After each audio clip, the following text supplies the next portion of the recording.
অবশেষে বাড়ল লক্ষ্মীর ভাণ্ডার। রাজ্য বাজেটে আজকে ঘোষণা করা হলো যে লক্ষ্মীর ভাণ্ডার 500 টাকা করে বৃদ্ধি পাচ্ছে। এখনও পর্যন্ত যারা SC/ST আছেন তারা 1200 টাকা করে লক্ষ্মীর ভাণ্ডার পেতেন, আর যারা জেনারেল আছেন তারা 1000 টাকা করে লক্ষ্মীর ভাণ্ডার পেতেন। কিন্তু রাজ্য বাজেটের আজকের এই ঘোষণাতে লক্ষ্মীর ভাণ্ডারের টাকা বাড়ানোর কথা বলা হয়েছে।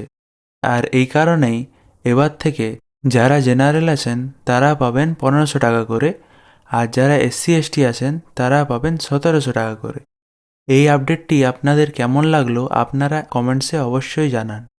2026-এর রাজ্য বাজেটে প্রায় 1,26,00,000 মহিলাদের আরও ভালোভাবে সাহায্য করার জন্য এই লক্ষ্মীর ভাণ্ডারের টাকা বৃদ্ধি করার সিদ্ধান্তটি নেওয়া হয়েছে।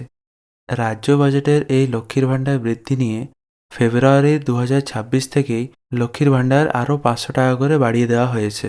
আর এই প্রকল্পের জন্যই 2026-27 বর্ষে এর জন্য অতিরিক্ত 15,000 কোটি টাকা বরাদ্দ করা হয়েছে।